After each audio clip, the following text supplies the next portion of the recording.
खुदावंद प्रभु यीशु मसीह के नाम में आप सबको जय मसीह की। मैं अपने चैनल पर आप सबका स्वागत करता हूं। मैं परमेश्वर का धन्यवाद देता हूं कि उसने मुझे एक और समय दिया कि मैं आप लोगों के बीच में परमेश्वर के वचन को बांट सकूं। दोस्तों, बहुत से लोग मुझसे ये सवाल पूछ रहे थे कि क्या भाई एक विश्वासी को, एक मसीही विश्वासी को रक्षाबंधन का त्यौहार मनाना चाहिए। तो उन लोगों को मैंने जो आंसर दिया, जो उत्तर मैंने उनको दिया, वही उत्तर मैं आज इस सवाल का आप लोगों को भी देना चाहता हूँ। क्योंकि बहुत से ऐसे नए विश्वासी लोग हैं जो आज भी रक्षाबंधन के त्यौहार को मनाते हैं। उन्हें ऐसा लगता है कि हाथ में सिर्फ एक धागे बांधने से हमारे विश्वास पे क्या फ़र्क पड़ सकता है, या इससे हमारे विश्वास को क्या नुकसान पहुंच सकता है। सिर्फ एक धागा ही तो बांधा जा रहा है। कुछ नए विश्वासी ऐसे होते हैं जो समाज के डर से इस त्यौहार को मनाते हैं, क्योंकि उन्हें ऐसा लगता है कि अगर वो ऐसा नहीं करेंगे तो समाज के लोग उनको सताएंगे, उनको परेशान करेंगे, उनको तकलीफ़ देंगे। तो उन सारे सताव से, तकलीफ़ों से बचने के लिए वो सिर्फ फॉर्मेलिटी के लिए, सिर्फ नाम के लिए अपने हाथ में धागा बंधवा लेते हैं और वो परमेश्वर से प्रार्थना करते हैं कि प्रभु मुझे इस पाप के लिए क्षमा करना। लेकिन क्या वास्तव में ऐसा करना सही है? क्या एक विश्वासी को ऐसा करना चाहिए? ये एक बहुत बड़ा सवाल है। और वो विश्वासी जो अभी अभी विश्वास में आए हैं, जिनको विश्वास में आए हुए सिर्फ कुछ महीने ही हुए हैं या कुछ साल ही हुए हैं, वो लोग इस असमंजस में रहते हैं कि हम लोग क्या करें और क्या ना करें। शायद उनके अगुवे के द्वारा, उनके पासबान के द्वारा, उनके प्रचारक के द्वारा उनको सही शिक्षा नहीं दी जाती, या इसके बारे में उनको डिटेल में नहीं बताया जाता कि उनको क्या करना चाहिए या क्या नहीं करना चाहिए। इसलिए वो इस प्रकार की परिस्थिति में फंस जाते हैं और समझ नहीं पाते कि हम क्या करें। तो आज इस वीडियो में हम यही जानेंगे कि एक विश्वासी को, एक मसीही व्यक्ति को रक्षाबंधन मनाना चाहिए या नहीं मनाना चाहिए। तो इससे पहले दोस्तों कि हम लोग वीडियो को शुरू करें, आप हमारे चैनल को सब्सक्राइब करना और बेल आइकन को दबाना ना भूलिएगा। और वीडियो अगर अच्छा लगता है तो एक लाइक ज़रूर कर दीजिएगा। तो आइए दोस्तों, हम लोग आगे बढ़ते हैं। सबसे पहली बात जो हमें सीखना ज़रूरी है एक विश्वासी होने के नाते, वो यह है कि जब प्रभु यीशु मसीह पे हम विश्वास करते हैं, जब हम प्रभु यीशु मसीह को अपने जीवन में उद्धारकर्ता के रूप में ग्रहण कर लेते हैं, जब हम ये जान लेते हैं कि हमारा उद्धार हो चुका है और प्रभु यीशु मसीह ने हमारे पाप क्षमा कर दिए हैं, तो सबसे महत्वपूर्ण बात यह है कि हम फिर अपने पुराने मनुष्यत्व में नहीं रहते। जब हम प्रभु यीशु मसीह पर विश्वास करते हैं तो हम प्रभु के दास के माध्यम से पिता, पुत्र और पवित्र आत्मा के नाम में पानी में बपतिस्मा लेते हैं। जब हम पानी में बपतिस्मा लेते हैं तो बपतिस्मा इस बात का प्रमाण होता है कि मैं मसीह के साथ मारा गया और गाड़ा गया। और जब हम पानी में से उठते हैं तो इस बात का सबूत होता है, इस बात का प्रमाण होता है कि मैं मसीह के साथ जिलाया गया। अर्थात जब मैं पानी में डूबा तो मेरा पुराना मनुष्यत्व, मेरा पुराना स्वभाव, मेरा पुराना चरित्र, मेरा पुराना व्यक्तित्व वो वहाँ पर समाप्त हो गया। और जब मैं पानी में से बाहर निकलता हूँ तो प्रभु यीशु मसीह में एक नए स्वभाव को, एक नए चरित्र को और एक नए व्यक्तित्व को मैं अपने जीवन में प्राप्त करता हूँ।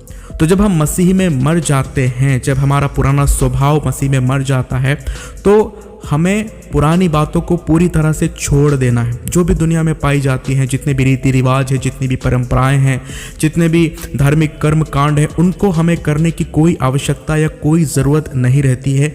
वो हमारे पुराने मनुष्यत्व को दर्शाती है। अगर हम उद्धार पाने के बाद या बपतिस्मा लेने के बाद भी अपने पुराने चाल चलन में हैं, अपने पुराने स्वभाव में हैं, अपने पुराने चरित्र में हैं और दुनिया की परंपराओं को, रीति रिवाजों को हम मान रहे हैं, तो हमारा बपतिस्मा लेना व्यर्थ है एक तरीके से। मैं तो ऐसा कहूँगा, है ना।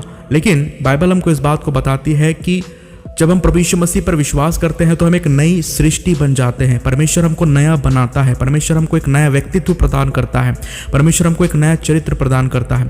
और वो चरित्र, वो स्वभाव दिन प्रतिदिन प्रभु यीशु मसीह की समानता और स्वरूपता में ढलता चला जाता है। तो जब हम प्रभु यीशु मसीह के ऊपर विश्वास करते हैं तो उसी समय से हमारी एक नई जिंदगी की शुरुआत होती है। पुरानी सारी बातें बीत जाती है और मसीह यीशु में हमारे एक नए जीवन की शुरुआत होती है। प्रभु यीशु मसीह में हमारा एक नया जन्म होता है। और जब हमारा नया जन्म होता है प्रभु यीशु मसीह में, तो हमको पुरानी बातों को मानने से कोई भी फायदा नहीं होगा। भाइयों बहनों, एक बात हम हमेशा ध्यान में रखें कि बपतिस्मा इसी बात का सबूत है कि मैं प्रभु यीशु मसीह के साथ अपने नए जीवन की शुरुआत कर रहा हूं और मेरा जो पुराना स्वभाव था, जितनी भी पुरानी बातें मैं अपने जीवन में मान रहा कर रहा था, चाहे वो परंपराएं हो, चाहे वो पुराने पाप हो, उन सब को मैंने पानी में डुबकी लगाते समय छोड़ दिया है। ये सबसे महत्वपूर्ण बात है। तो एक विश्वासी को ये बात हमेशा ध्यान में रखना है कि जब वो प्रभु यीशु मसीह पर विश्वास करता है तो प्रभु यीशु मसीह में उसका एक नया जन्म होता है। प्रभु यीशु मसीह उसके पाप को क्षमा करते हैं और उसको एक नया व्यक्तित्व प्रदान करते हैं। तो जब हम मसीह में नए बन जाते हैं तो हमें दुनिया की किसी भी प्रकार की रीति रिवाजों का, परंपराओं का, धार्मिक कर्मकांडों को करने का कोई फ़ायदा या कोई मतलब नहीं होता। ये चीज़ हमेशा हम ध्यान में रखें।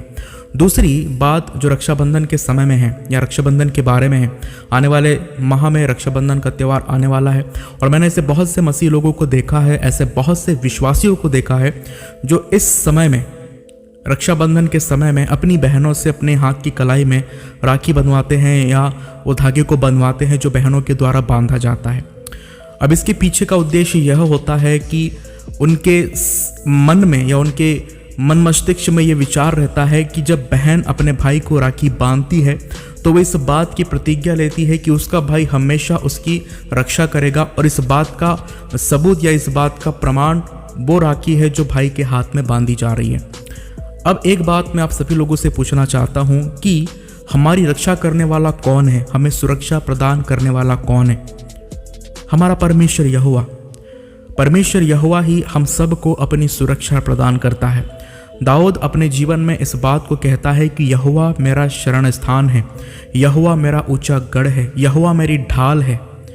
वो इस बात को इसलिए कहता है क्योंकि वो जानता था कि उसकी जो सुरक्षा है वो सिर्फ परमेश्वर यहोवा ही की ओर से आती है। तो अब एक बात आप मुझे यहाँ पर बताइए कि क्या किसी के धागे बांधने से किसी की रक्षा हो सकती है, किसी की सुरक्षा हो सकती है या किसी को प्रोटेक्शन दिया जा सकता है? नहीं दोस्तों, अगर भाई बहन का रिश्ता एक धागे पर टिका हुआ है तो ये रिश्ता बिल्कुल खोखला है। एक भाई बहन के रिश्ते को मजबूत क्या बनाता है? उन दोनों के बीच का प्रेम। अगर आप भाई हैं और इस वीडियो को सुन रहे हैं तो आप अपनी बहन से अपने मन से प्यार करें, अपने हृदय से प्यार करें। और अगर आप बहन हैं और इस वीडियो को सुन रही है तो मैं आपसे कहता हूं कि आप अपने भाई से अपने मन से प्रेम करें, अपने हृदय से प्रेम करें।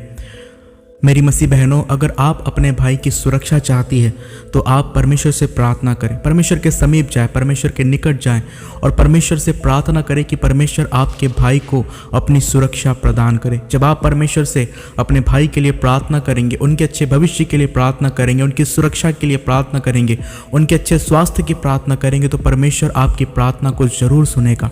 और वैसे ही भाई, अगर आप ये चाहते हैं कि आपकी बहन जहाँ भी जाए वहाँ सुरक्षित रहे, आपकी बहन को अच्छा भविष्य मिले, तो उसके लिए आप परमेश्वर से प्रार्थना करें, परमेश्वर से मांगे कि परमेश्वर आपकी बहन को अच्छा भविष्य प्रदान करे, परमेश्वर आपकी बहन की रक्षा करे। जब भी वो अपने घर से बाहर निकलती है, वो जहाँ भी जाती है, जहाँ भी आती है, उस स्थान पर उसके आने जाने में परमेश्वर उसका रक्षक बने, परमेश्वर उसका सहायक बने। मैं आपको विश्वास दिलाता हूँ भाइयों कि जब आप ऐसी प्रार्थना परमेश्वर यहोवा से करेंगे तो परमेश्वर आपकी प्रार्थनाओं को ज़रूर सुनेगा और हमारा परमेश्वर आपको कभी भी लज्जित होने नहीं देगा, क्योंकि बाइबल इस बात को बताती है कि जितनों ने भी उसकी ओर दृष्टि की उन्होंने ज्योति पाई और उनका मुँह कभी काला नहीं होने पाया। हाँ भाइयों बहनों, हमारा परमेश्वर, जितने भी उस यहोवा परमेश्वर की ओर दृष्टि लगाते हैं उन लोगों को हमारा परमेश्वर कभी भी लज्जित होने नहीं देता।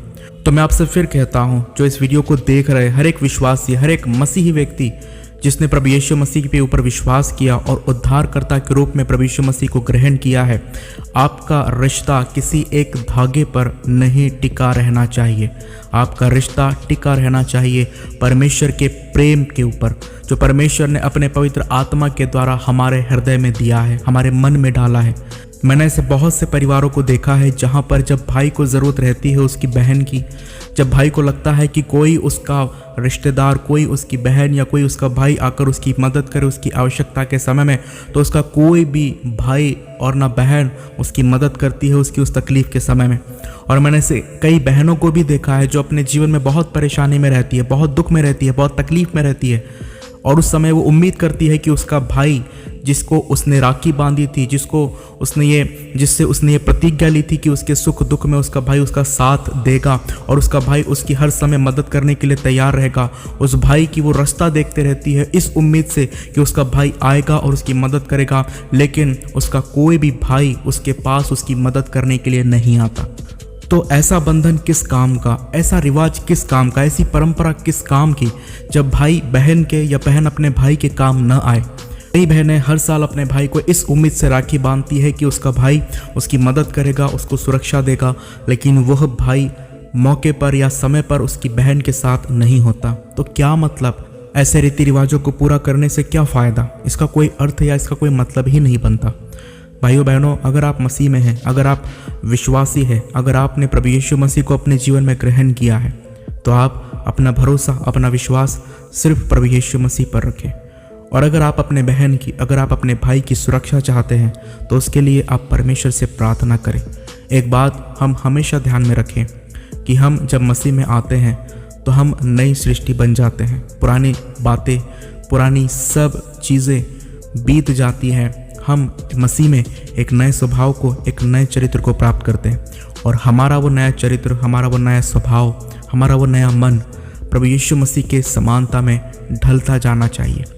अगर हम ऐसा नहीं करते और लोगों के डर के कारण इस परंपरा का, इस रीति रिवाज का पालन करते हैं, तो हम परमेश्वर के वचनों के विरुद्ध अपराध करते हैं, परमेश्वर की आज्ञा का उल्लंघन करते हैं और वो काम करते हैं जिससे परमेश्वर प्रसन्न नहीं होता। एक बात आप हमेशा ध्यान में रखें दोस्तों, कि जितने भी त्यौहार आते हैं, इन सारे त्योहारों का संबंध, जितने भी अन्य जाति लोगों के त्यौहार हैं, इन सारे त्योहारों का संबंध उनके देवी देवताओं से, उनकी पौराणिक गाथाओं से होता है। और अगर हम उन त्योहारों को मनाते हैं तो हम उनके पौराणिक ग्रंथों का और उनके देवी देवताओं का समर्थन करते हैं, और उन सब बातों को मानकर हम परमेश्वर की आज्ञा का उल्लंघन करते, परमेश्वर के वचन के विपरीत जाते और परमेश्वर के खिलाफ अपराध करते हैं, जिसका दंड परमेश्वर हमको दे सकता है। तो इसलिए जब हम प्रभु यीशु मसीह पर विश्वास करते हैं, तो एक बात हमेशा ध्यान में रखें कि हमारे जीवन से पुरानी सारी बातें मिट जानी चाहिए। पुराने स्वभाव का एक अंश भी हमारे अंदर नहीं रहना चाहिए दोस्तों। इस बात को हम हमेशा ध्यान रखें। परमेश्वर के वचनों को पढ़ें, प्रार्थना करें और परमेश्वर के समीप जाएं। परमेश्वर आपके ऊपर अपने भेद को प्रकट करेगा, अपने वचनों का प्रकाशन परमेश्वर आपको प्रदान करेगा। इसलिए जब आपने प्रभु यीशु मसीह को ग्रहण कर लिया है, तो उसकी समानता में, उसके स्वरूपता में आपको दिन प्रतिदिन ढलते जाना है, और परमेश्वर इसमें आपकी सहायता भी करेगा।